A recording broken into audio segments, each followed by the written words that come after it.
Et on ouvre le débat dans Sénat 360 sur cette question du financement de la dépendance avec mes invités sur ce plateau. Marianne Monchamp, bonjour, merci d'être avec nous, présidente de la Caisse nationale de solidarité pour l'autonomie, ancienne secrétaire d'État auprès de la ministre des Solidarités et de la Cohésion sociale. Bienvenue à vous. Bruno Jambard est également sur ce plateau. Bonjour. Vous êtes directeur général adjoint chez Opinionway. Vous avez publié aujourd'hui un sondage sur le rapport des Français à la dépendance. On va en parler dans un instant. Également avec nous Françoise Forette, bonjour, professeure de médecine. Vous êtes spécialiste en gériatrie, directrice de l'International Longevity Center France. Et vous appelez, dans une tribune publiée aujourd'hui dans le journal Le Monde, à une assurance dépendance publique obligatoire. Ça sera un des thèmes de ce débat. Et puis Pascal Chanvert est également avec nous. Bonjour. Vous êtes le président de l'association des directeurs au service des personnes âgées, ADPA. Merci à tous les quatre. Marianne Monchamp, on voit aujourd'hui que le Conseil économique, social et environnemental appelle le gouvernement à ouvrir le débat sur le financement de la dépendance. Il y a en effet urgence. Vous saluez ce rapport du Conseil économique, social et environnemental? Oui, certainement. C'est un rapport très, très complet, très large, également, qui permet d'embrasser le sujet dans toute son ampleur et dans toute sa complexité, et qui fait écho à cette invitation qui a été celle du président de la République, de faire que la nation se saisisse de ce sujet. On sait que c'est une question qui est récurrente, qui a été abordée par de nombreux gouvernements. Je pense qu'aujourd'hui, il est temps véritablement d'aller jusqu'à un nouveau modèle de protection sociale qui permette une réponse à nos concitoyens âgés. Il faut un débat public aujourd'hui sur cette question de la dépendance, Pascal Chanvert? Absolument pas. Il faut aucun débat sur la dépendance. Par contre, il faut un débat sur l'aide à l'autonomie. Et la première chose à faire quand on parle d'hommes et de femmes qui sont des citoyens à part entière, même s'ils sont âgés et qu'ils sont handicapés, c'est bien d'avoir en tête que c'est pas de dépendance dont il faut parler, mais d'autonomie. Ça devient insupportable, ce terme qui est répété en boucle et qui, au fond, assigne des Françaises et des Français à une situation de sous-catégorie. Mais pour autant, bien entendu, sur le fond de votre question, bien entendu qu'il faut un grand débat. Le président de la République l'a souhaité, Marianne Monchamp vient de le rappeler. C'est tout à fait essentiel. Il faut que nous sortions de cette situation que nous avons dénoncée avec les organisations syndicales en janvier et en mars, qui est ce retard de la France en matière d'aide aux personnes âgées fragilisées, retard qui se traduit par un manque de professionnels à domicile et en établissement, et puis des coûts beaucoup trop payés, assumés par les personnes âgées et les familles, que ce soit des coûts financiers en établissement ou de l'épuisement, comme cela vient d'être dit, à domicile. Effectivement, et on va en parler. Françoise Forette, c'est vrai que depuis les grèves inédites dans les EHPAD, l'opinion publique semble un peu plus sensible à ce sujet de la perte d'autonomie. C'est un réveil salutaire, selon vous? C'est un réveil tout à fait salutaire, mais je pense qu'il faut que la population se rende compte qu'on ne fera pas de progrès s'il n'y a pas de l'argent neuf.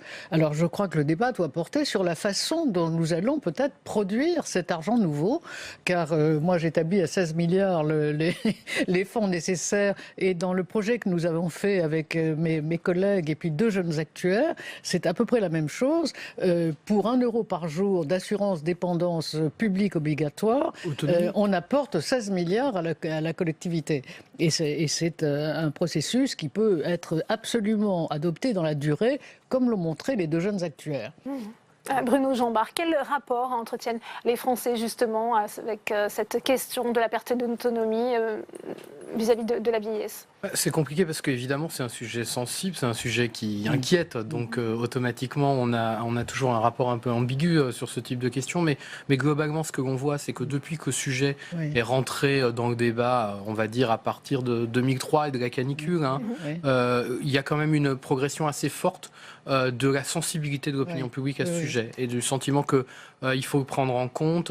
Et dans l'enquête qu'on a réalisée effectivement et qu'on a publiée aujourd'hui, on voit qu'il y a un sentiment qu'il est nécessaire aujourd'hui de créer ce qu'on appelle ce 5e pilier de la sécurité sociale, et donc d'avoir demain une assurance ou un système collectif pour mieux prendre en charge cette problématique. Alors vous évoquiez effectivement la canicule de 2003, cela avait donné lieu à la création en 2004 d'une journée de solidarité. Marianne Monchamp, elle rapporte plus de 3 milliards d'euros destinés au financement d'actions en faveur de l'autonomie des personnes. On sait que le chef de l'État a réfléchi et propose peut-être la création d'une seconde journée de solidarité. Est-ce que vous êtes favorable? Alors, je crois que le chef de l'État a évoqué cette piste de financement. Elle fait partie de l'ensemble des pistes de financement. Je n'ai pas entendu qu'il s'agissait d'un choix ou qu'il s'agissait en aucune manière d'un arbitrage. C'est une piste. C'est une piste, il y en a d'autres sur la table. Ce qui est très important de rappeler, c'est qu'effectivement, en 2003, la nation française s'est réveillée sidérée. Parce qu'on avait juste oublié qu'il y avait des personnes âgées, toutes seules chez elles, et qu'elles pouvaient mourir, ces personnes, tout simplement parce qu'il y avait une canicule. Donc, on peut comprendre à ce moment-là qu'effectivement la nation, dans une espèce d'effet de sursaut, ait décidé de consentir cet effort-là par cette journée de solidarité qui, vous avez bien raison de le dire, rapporte pas mal d'argent, et puis surtout de façon dynamique, c'est-à-dire quand l'économie va bien, ça rapporte encore plus d'argent. Pour autant, je crois qu'un des sujets qu'il faut vraiment que nous traitions, que nous adressions collectivement, c'est de savoir vers quel modèle nous voulons aller. Et si vous voulez, moi j'entends tous les sujets qui concernent les financements, ils sont très importants, ils sont structurants, mais à la condition que nous soyons bien d'accord, quand je dis nous, je parle de l'ensemble de nos concitoyens, sur la manière dont nous voulons apporter des réponses aux personnes, là où elles vivent, comme elles vivent, avec leurs choix, avec leur famille, avec leurs aidants. Et pour cela, il est très important de bien comprendre, au fond, ce qui aujourd'hui est la réponse. La réponse du pays, c'est une réponse en soins, financée par la sécurité sociale, l'assurance maladie. J'ai envie de dire, tout n'est pas parfait, mais globalement, nous savons consentir cet effort. Il y a un deuxième niveau qui est le financement de ce que l'on appelle, Pascal Chanvert déteste ce terme, il a raison, je partage son avis, le financement de la dépendance, entendez, le maintien en vie autonome de nos concitoyens âgés. Ça, nous savons le financer en partie, les départements ont un peu du mal, les articulations sont douloureuses, et puis surtout, il y a des inégalités territoriales redoutables. Et puis, il y a un troisième étage à la fusée, c'est le financement du logement, de l'hébergement des personnes. Et là, le compte on va y venir, Marianne Monchamp, mais le reste à charge est très important. Au drame humain s'ajoute souvent un drame financier. Je vous propose d'écouter Armelle de Guibert, c'est la déléguée générale des Petits Frères des Pauvres. Elle a été interrogée par les équipes de Public Sénat. On l'écoute. Quand on vieillit, plus le temps passe, plus les besoins financiers sont importants. Oui, soit vous avez une retraite très confortable où vous avez pu voir venir et vous pouvez vous payer tous les services, mais clairement, les financements publics sont insuffisants, notamment pour ces personnes qui sont dans des retraites, on va dire, entre 1 200 et 3 000, 3 500 euros.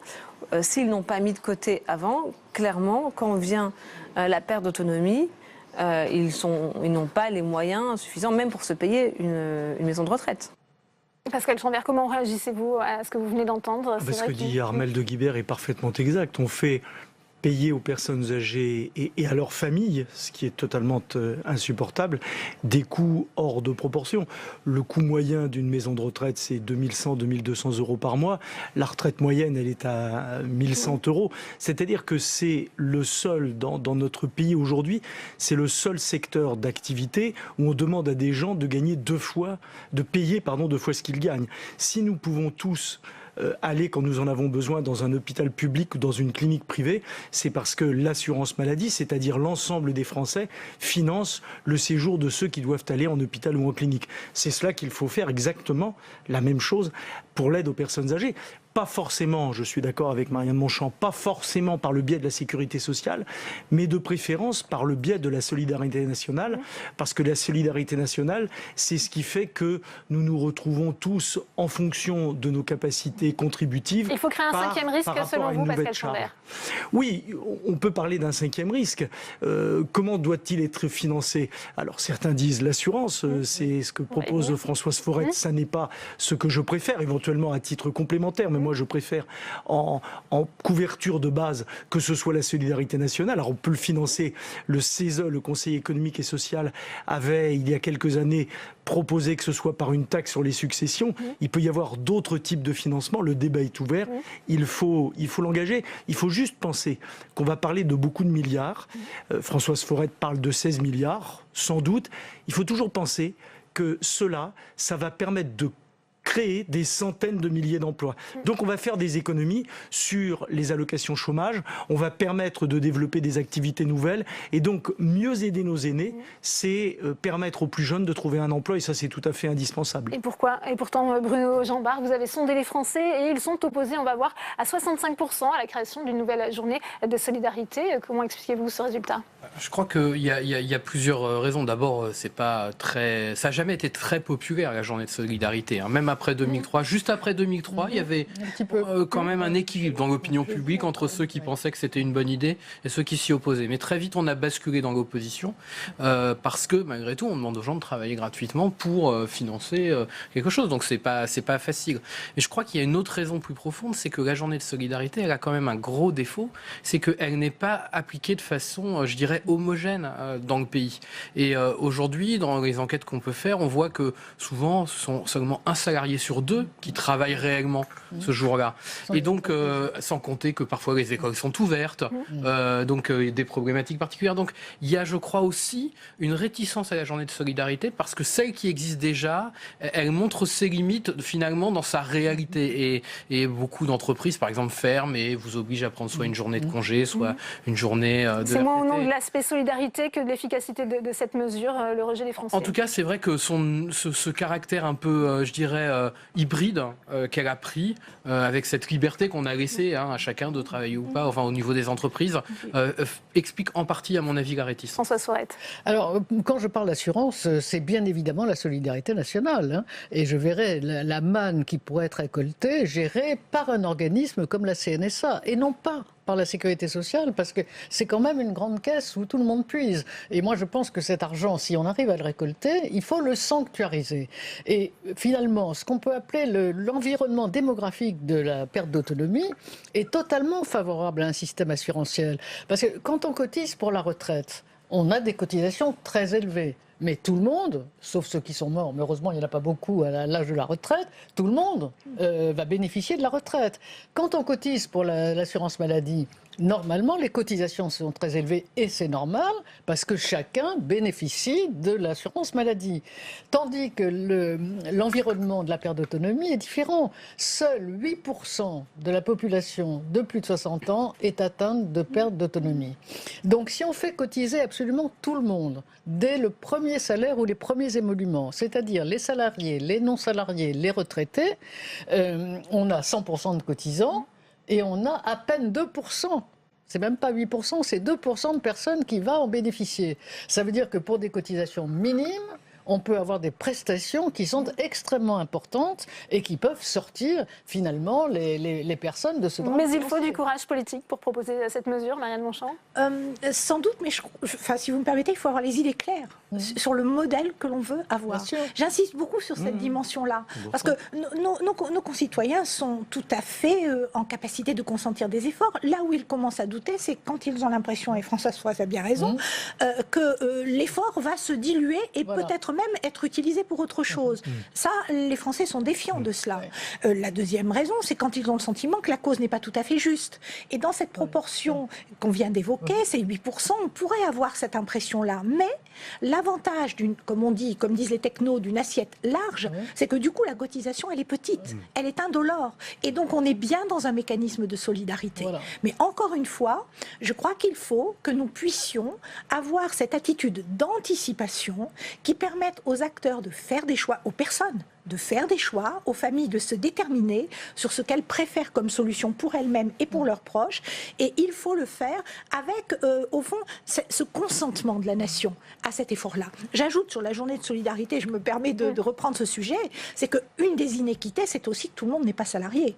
Et que dans l'économie française, de plus en plus, des gens travaillent sans avoir un statut de salarié et peuvent d'une certaine manière échapper à un mécanisme comme celui de la journée de solidarité, ce qui est une injustice. Bruno Jambard, vous avez également sondé les Français sur cette question de l'assurance dépendance obligatoire. Que vous ont-ils dit? On va peut-être voir le sondage en même temps. 55% des Français sont favorables? Oui, on a beaucoup plus de Français qui y sont favorables. Et quand on regarde, ce qui est intéressant, c'est que quelles que soient les générations, on a à peu près le même résultat. Donc même les plus jeunes, ils sont plutôt favorables.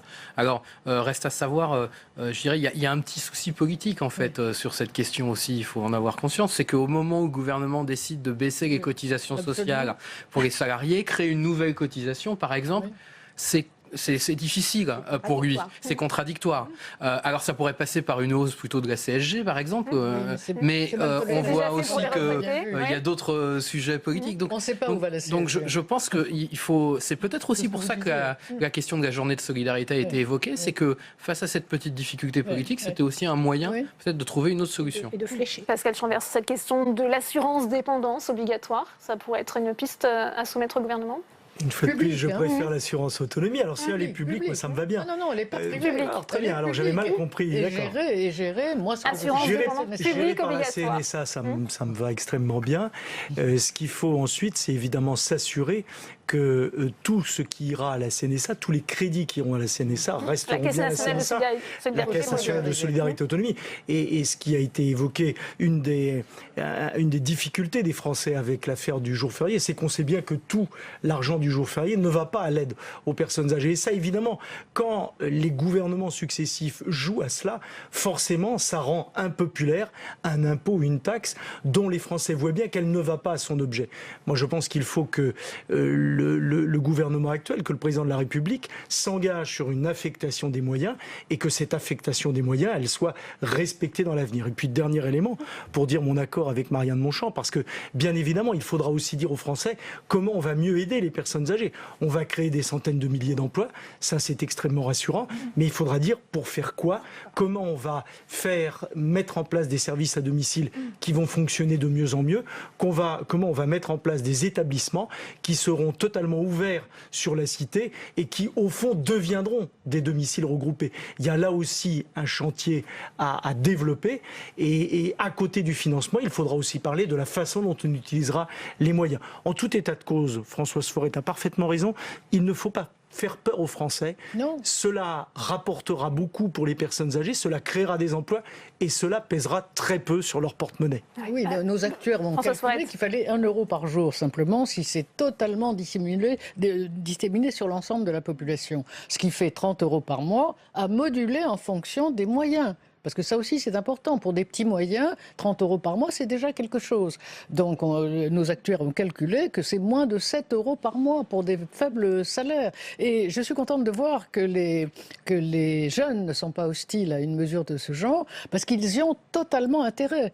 C'est parce que les notaires empêchent souvent les transferts de patrimoine, à juste titre, en disant « Faites attention, ne transférez pas tout à vos enfants ou vos petits-enfants, parce que vous risquez d'avoir une perte d'autonomie. Il faudra bien que vous payiez votre maison de retraite médicalisée. » Tandis que là, si les personnes sont assurées d'être prises en charge parce qu'ils ont cotisé eux-mêmes, selon le principe de l'assurance maladie, c'est-à-dire je cotise selon mes moyens, je reçois selon mes besoins, de façon solidaire, je pense que les transferts de patrimoine se feront encore mieux qu'ils ne se font à l'heure actuelle. Alors Agnès Buzyn, la ministre de la Santé, a été interpellée la semaine dernière lors de la séance de questions d'actualité au gouvernement au Sénat. Je vous propose d'écouter sa réponse.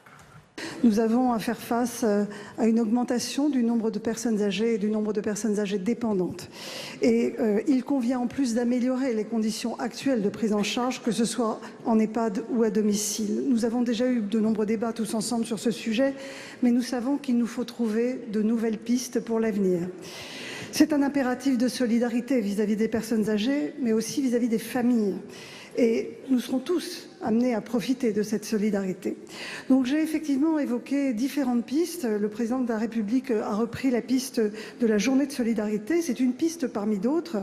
Je pense qu'il faudra un large débat sur le sujet. Et la première étape, c'est d'abord de savoir quel projet de société nous faisons pour accompagner les personnes âgées dépendantes à l'avenir, parce que le modèle aujourd'hui domicile EHPAD est probablement insuffisant et réducteur. Une fois que nous connaîtrons les moyens, nous devrons discuter sur le financement de ces moyens. Marianne Monchamp, c'est ce modèle domicile EHPAD qui est insuffisant, c'est-à-dire qu'il faut faire évoluer. Il est un peu court. Il y a des endroits dans notre pays où être à son domicile c'est bien, sauf qu'autour il n'y a pas grand-chose. Et du coup ça complique quand même beaucoup le parcours de la personne et de ses proches. Comment fait-on pour se soigner? Comment fait-on pour se ravitailler? Comment fait-on pour ne pas être isolé et tout seul? Et c'est ainsi qu'effectivement on voit l'intérêt de solutions qui sont des solutions intermédiaires, qui permettent de rester chez soi. Cette notion est très importante, elle touche beaucoup les personnes. Mais j'ai envie de dire, et on en parle souvent avec Pascal Chambers, autour de la table du Conseil de la CNSA, c'est qu'effectivement, il faut que cette approche du domicile, elle se vive partout. Dans le chez-soi d'origine, dans un chez-soi intermédiaire et dans un chez-soi qui peut s'appeler l'EHPAD, parce qu'en effet, dans certains cas, la situation du vieillissement fait qu'on a besoin d'un environnement plus accompagné.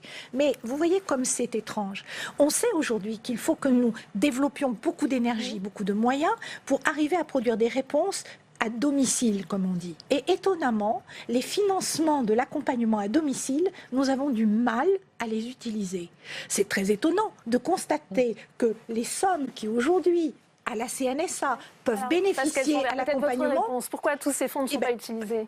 Le modèle n'est pas tout à fait prêt. Peut-être avez-vous la réponse. Parce que le modèle n'est pas bien huilé, et puis parce qu'ici ou là, il y a toujours des pertes dans les tuyaux. C'est ça qui est inacceptable, parce que ici ou là, je le dis dans la maison des collectivités locales au Sénat, ici ou là, certains départements s'arrangent bien pour ne pas pouvoir dépenser les crédits et pouvoir les utiliser à autre chose. C'est cela qu'il faut arrêter. Il faut arrêter dans notre pays, ou plutôt, il faut faire en sorte qu'à l'avenir, dans notre pays, tout argent prévu par l'État pour l'aide aux personnes âgées aille effectivement aux personnes âgées, et il faut faire en sorte qu'il y ait plus de moyens pour mieux aider nos personnes âgées, nos parents, nos grands-parents. Vous savez, vivre de plus en plus longtemps, c'est la garantie que nous aurons nos parents, nos grands-parents plus longtemps avec nous, et c'est la garantie que nous vieillirons nous-mêmes plus longtemps. Donc c'est une bonne nouvelle, à partir du moment où on rassure les Français sur le fait que s'ils ont des soucis, s'ils ont des ennuis de santé, ils seront aidés dans leur autonomie réellement par une société solidaire et efficace. François Sorel. Mais je crois aussi que c'est parce que les personnes, quelquefois, se sentent un petit peu enfermées dans le plan de soins qui est décidé par une équipe technique qui va au domicile des patients. Et très souvent, les familles, elles ont besoin d'autre chose en plus. Aussi. Et c'est pour ça que je pense que le système d'assurance publique obligatoire devrait être libératoire, c'est-à-dire que ça devrait donner, en plus de l'APA, qui a un plan de soins qui est tout à fait remarquable, une certaine somme que les personnes vont dépenser comme elles veulent, et beaucoup pour les familles, pour prendre de l'aide, une aide différente des aides véritablement de soins. Et c'est ça qui crève les familles, on l'a vu tout à l'heure, c'est d'être vissées dans le domicile de la personne qu'elles accompagnent, sans pouvoir se faire remplacer, simplement pour aller faire des courses, aller voir leurs petits-enfants, etc. C'est pour ça que je pense qu'il faut une partie enfermée dans un plan de soins, et une partie dite libératoire, que les familles utilisent quand elles veulent, avec un certain degré. Bruno Jambard, c'est aussi un des autres enseignements du sondage Opinionway réalisé pour les Échos Radio Classique. Ce lien, je le disais, des Français à la vieillesse, à la dépendance, c'est le terme d'inquiétude qui est prévalent. Oui, on voit bien que c'est un sujet, tout le monde a pris conscience de l'allongement de la durée de la vie et donc du fait qu'on est tous concernés potentiellement par ce cas. Et puis de plus en plus de Français ont des parents qui vivent assez âgés ou des grands-parents qui vivent assez âgés et voient concrètement aussi ces situations avec tout ce que vous avez dit, c'est-à-dire aussi des envies qui sont parfois très différentes entre ceux qui veulent absolument pouvoir les conserver à domicile, ceux qui peuvent ou veulent s'en occuper, ceux qui ne le souhaitent pas ou ne le peuvent pas. Enfin voilà. Donc c'est aussi un sujet qui est complexe parce qu'il renvoie à une diversité des situations très fortes. Et quand on parle de la vie des Français, il faut aussi penser à la vie de ces personnes très âgées. Et il est tout à fait important que ce soit leur avis qui soit dominant et que même si elles sont accompagnées par leur famille et que les familles font partie de l'entourage, il ne faut jamais oublier que ce sont des citoyens et des citoyennes à part entière.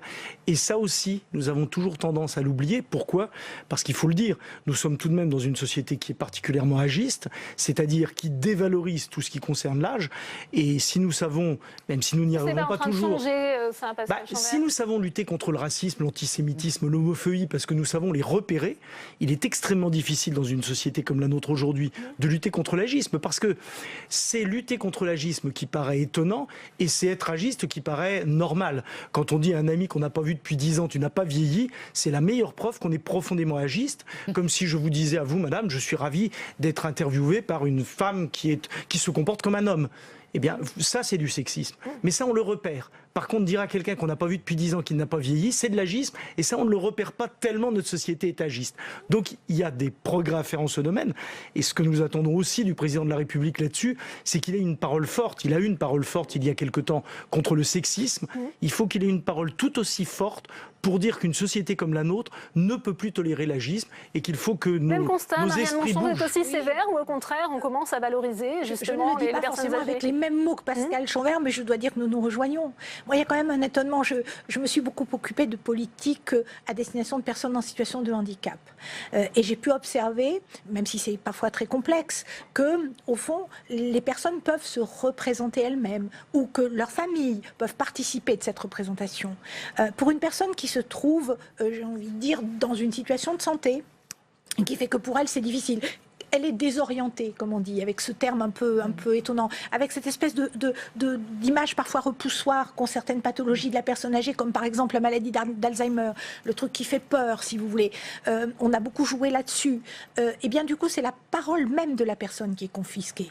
Nous devons, et ça c'est dans la formation des personnels, c'est dans l'information des familles, et c'est dans cette culture, au fond, non-agiste, enfin, que prône Pascal Chanvert, qu'il faut absolument revenir vers le consentement de la personne, vers l'analyse de ces signaux faibles qu'elle peut nous livrer jusqu'à la dernière seconde de sa vie. C'est vraiment au cœur d'un projet de société que d'avoir cette approche-là. Il y a de la discrimination envers les personnes âgées. Parce que tu me contrediras peut-être pas, je ne sais pas si ça a changé, on disait que 90% des personnes étaient, entre guillemets, placées, je déteste ce terme aussi, dans une maison de retraite par les enfants. Ça a un peu évolué, mais évolué, il faut que les responsables d'établissement puissent dire non et dire si la personne ne veut pas entrer dans un établissement, il est hors de question qu'elle puisse entrer. C'est une véritable maltraitance. Ça progresse. Ça progresse. Mais encore aujourd'hui, quand on utilise le terme de dépendant, on laisse penser qu'il y a dépendance de quelqu'un, donc forcément des professionnels ou de la famille. Les choses progressent, mais pas assez. Ce débat qui s'ouvre peut être aussi l'occasion de faire avancer tout cela, parce que c'est aussi extrêmement important de savoir, quand on a 50, 60 ou 70 ans, que les 80, les 85 ou les 90 ne seront pas une situation d'horreur et de dévalorisation, mais au contraire, comme dans beaucoup de sociétés, une situation de grand respect. Eh bien, ça sera le mot de la fin. Merci à vous, Pascal Chanvert. Merci Marianne Monchon. Merci Bruno Jambard. Merci Françoise Forette d'être venue débattre sur le plateau de Public Sénat. C'est la fin de cette édition. Prochain rendez-vous avec l'actualité. Votre émission On va plus loin, présentée ce soir à 18h30 par Rebecca Fitoussi. Très bonne soirée et à demain, 16h30.